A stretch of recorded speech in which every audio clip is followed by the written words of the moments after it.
pessoas, tudo bem? Então eu mais uma vez aqui gravando um novo vídeo, como eu havia dito, não é? Pretendia acertar aí no meu cronograma, fazer com mais frequência e tudo mais. Antes de mais nada, agradecer pelos comentários, os alunos, os colegas, os amigos, né? Quero mandar um beijão para Renata lá de Limeira, não é? Fez uns comentários bem legais, conversamos um pouquinho, né? Ainda vou ter um bate-papo com a Renata aqui para a gente conversar com vocês também. Vocês viram que eu comecei aí com um trecho de uma música bem conhecida de Chico Buarque, não é? Ela era tão bondosa e por isso que a cidade não se cansava de repetir: taca pedra na Geni, taca pedra na Geni. E eu havia indicado a vocês que eu ia falar hoje sobre ética e hipocrisia. Então, por que será essa música?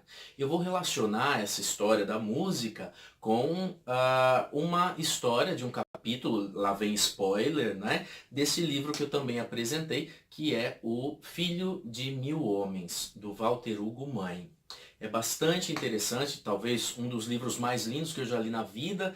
Tem a referência aqui na descrição do vídeo, acho que vale a pena para quem não conhece. É uma literatura nova, de um português que está aí produzindo bastante livros, para mim, pelo menos, bem significativos, né?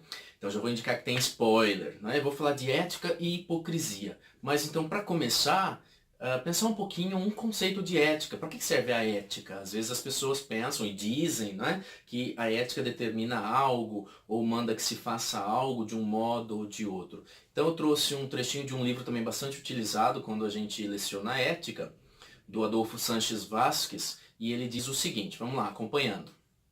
Será inútil recorrer à ética com a esperança de encontrar nela uma norma de ação para cada situação concreta.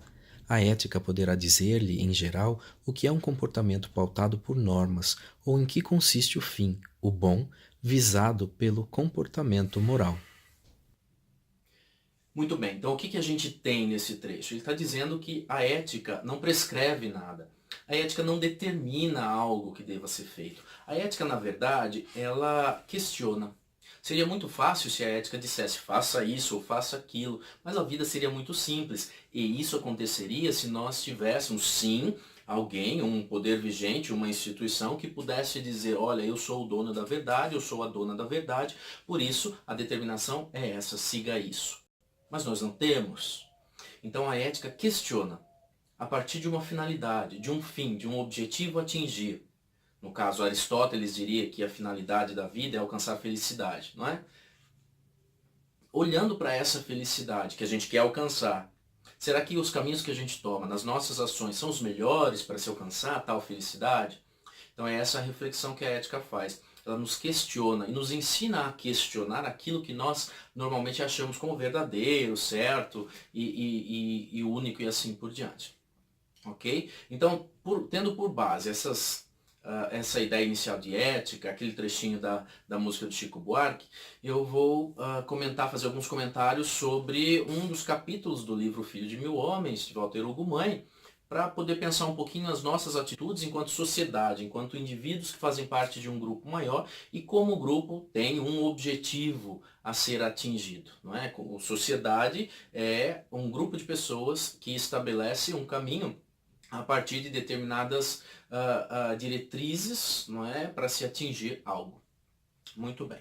Então, esse capítulo vai falar da história de uma anã. E no outro vídeo eu havia indicado que eu ia falar da anã grávida, não é? O caso da anã grávida.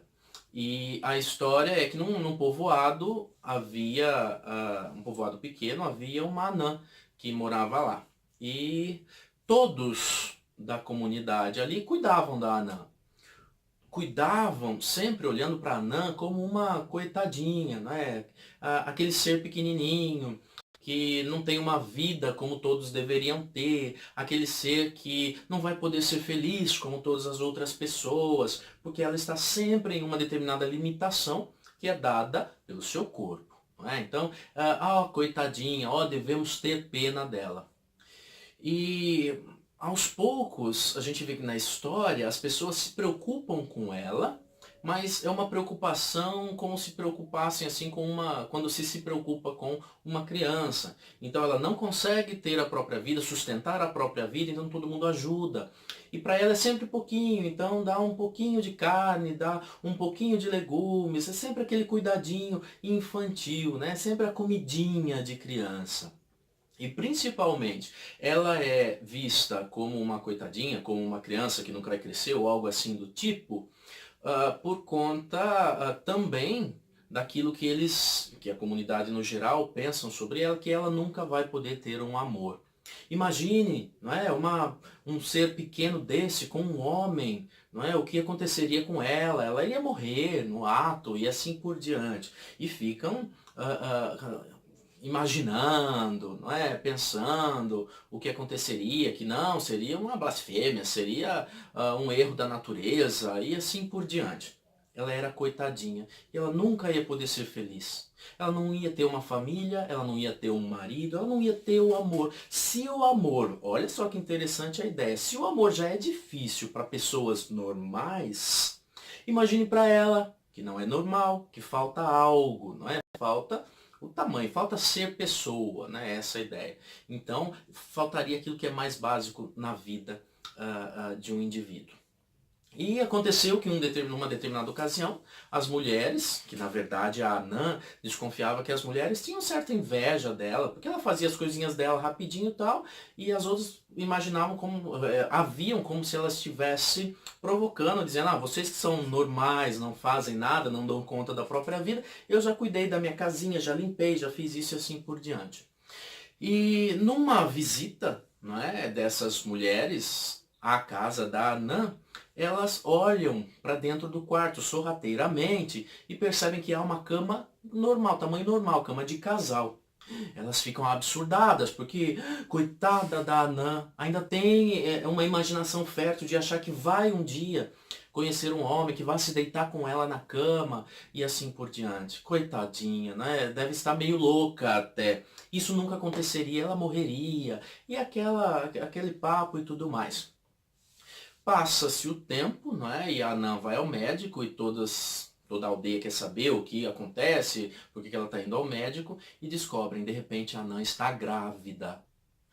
Como assim? Aquele ser que era diferente, aquele ser que não conseguiria alcançar aquilo que é o normal da vida de quem é normal, de repente está grávida. O que aconteceu? Foi um animal? Foi um ataque? Foi um demônio? O que terá acontecido, né? E ficam naquela discussão e a Anã não fala nada, né? Ela é engravida e de repente aquela coitadinha passa a ser vista com outros olhos, né? E as pessoas pensavam naquilo e como eram muito religiosas, rezavam, mas rezavam para quê? Vejamos um trechinho que que o autor indica isso. Vamos lá. Rezavam depois o terço para pedirem que Deus explicasse a situação e condenasse os pecadores. Rezavam preocupadamente, pedindo uma justiça impiedosa contra os pecadores. Diziam: aquela sonsa há de arder no inferno. E Ave Maria, cheia de graça, o Senhor é convosco. Depois já dormiam melhor, embora sempre na expectativa das notícias do dia seguinte. Muito bem, então o que a comunidade faz? Reza para que apareça o culpado, os culpados, e principalmente que Deus cuide de punir quem é culpado, que Deus cuide para que aquele que fez errado, inclusive a Anã, aquela sonsa ordinária, olha como já mudou, né? Que ela pague por aquilo que ela fez. E passando o tempo, essa Anã, na conversa com o médico, com o policial, ela descobre que ela tem certos direitos, ela precisa buscar os direitos para o próprio filho que vai nascer. E então ela vai até a delegacia e o delegado diz, mas e quem é o pai da criança? Ela apresenta um papel, não é, com uma lista, com acho que 15 nomes, alguma coisa assim. O policial dá risada e diz assim, não, mas deixa eu te explicar. As pessoas não engravidam só de apertar a mão, né? Se você apertou a mão dessas 15 pessoas, né, não, por isso eles poderiam ser pai do seu filho. E ela diz, não, pode investigar, porque eu estive com todos esses. Às vezes, eles não me davam sossego. Ou era na minha casa, ou era no caminho para o campo, ou era voltando. não é? Então, pode investigar. Eu sei o que é engravidar. E é um desses homens. Ali na lista estava o nome de praticamente todos os homens do povoado. Aquilo foi um absurdo, foi um susto. E de repente, o que aconteceu? A Anã já era vista como o próprio mal encarnado naquela comunidade. Só que, e as mulheres com seus esposos? Elas simplesmente emudeceram, os homens se calaram, elas fingiam que nada havia acontecido, que não sabiam de nada e continuavam, cada uma agarrou o seu homem, o seu marido, não é? E continuava a sua vida normal, sadia, cristã, de valor, não é? Estou falando cristã, mas lá não se diz religiosa, né? Mas é cristã sim, porque eles falam de rezar a Ave Maria, né? Sua vida cristã, normal, mas rezando para que Deus cuidasse e acabasse com aquele mal e que morresse logo a Anã e o filho e aquela história toda se acabasse. Não é? E daí chegou um determinado momento, o médico viu que a Anã não podia esperar mais, não é? Pela sua constituição física, e o bebê coisa e tal, ele falou, olha, de hoje você não sai mais sem esse bebê nos braços, então eu vou fazer o parto. E acontece que a Anã morre no parto. Não é? O bebê sobrevive, mas a Anã morre. E o capítulo termina com este trecho. Vamos ver. A Anã morrera pela decência segundo os princípios divinos.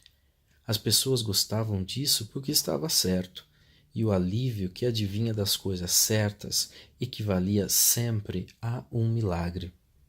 Então, vocês perceberam o que está acontecendo? Olha só, uma pessoa que é abusada, né, ou não sei como poderíamos classificar, mas ela foi abusada de certo modo, e ela, de repente, que era uma coitadinha, passa a ser vilã, vilã de toda a história, e toda a comunidade finge que nada aconteceu com os homens da cidade, do povoado, o problema era ela, e rezaram para que ela morresse. E termina dizendo, ainda bem, foi um milagre, Deus limpou a nossa aldeia, Deus limpou o nosso povoado. E assim, todos terminam felizes, né? A história termina feliz, todo mundo volta a sua vida normal. O autor não diz isso, né? Termina só com esse parágrafo que acabei de apresentar. Mas a ideia de que a vida volta a ser, a se acalmar, né? Diríamos assim, todo mundo volta a viver naquela vida tranquila de sempre, que a Anã veio perturbar. Então a ideia e daí a comparação com a música da Geni, não é? Enquanto o outro realiza aquilo que está dentro do projeto que eu acredito de sociedade, de vida e assim por diante, o outro é bom, ou eu ajudo e assim por diante. Quando o outro quebra esse projeto que eu tenho, não só para mim, mas eu acredito que o outro tenha de seguir o meu projeto, quando o outro quebra, ele se torna do mal. Não é? Ele deve ser rechaçado, ele deve ser perseguido, ele deve ser exterminado. Né? Principalmente porque ele vai ser um fantasma que vai atacar a mente das pessoas constantemente. Né? Então aconteceu algo, mas temos que fingir que não. Só que se aquela não persistisse, continuasse vivendo, ia ser algo que iria atazanar a vida das pessoas. Então, que bom, Deus a levou. Né? Deus limpou aquele povoado do mal e do pecado e assim por diante. E daí eu trago para pensar um pouquinho a questão da hipocrisia, não é? O que é a hipocrisia? A hipocrisia é eu fingir que tenho um valor, e eu não tenho, e fingir que eu tenho um valor que eu exijo de você. Então eu exijo que você seja assim, mas eu mesmo não sou, eu não consigo ser. Mas eu exijo, se você não for, não é? Então nós falamos de aparências, nós falamos de fingimentos sociais. Não é? Não, mas eu sou religioso, o outro não é. Então assim, o outro é um mal, mas muitas vezes o outro faz o bem enquanto eu não faço. Mas eu estou na igreja toda semana. Então, eu estou salvo, eu estou justificado, eu estou tranquilo, né? Eu estou fazendo bem só porque vou à igreja, mas não ajudo alguém que está na calçada, não visito o meu familiar que está doente, não socorro um colega, um amigo que precisa de uma conversa que seja, né? Mas, né, como sou religioso, tenho valores, o outro não tem valor. Então, mesmo que ele faça algo de bom, nem sempre é considerado. Isso é hipocrisia. Não é? E a ética nos auxilia a pensar essa relação do que é minha ação e o que eu espero enquanto projeto individual e social, projeto, lembrando que o Sartre falou, né? O que eu espero de realização. Eu não consigo me realizar sozinho. Eu vivo em sociedade, eu preciso do outro, eu preciso que todos também sejam livres e se realizem para que eu possa me realizar também.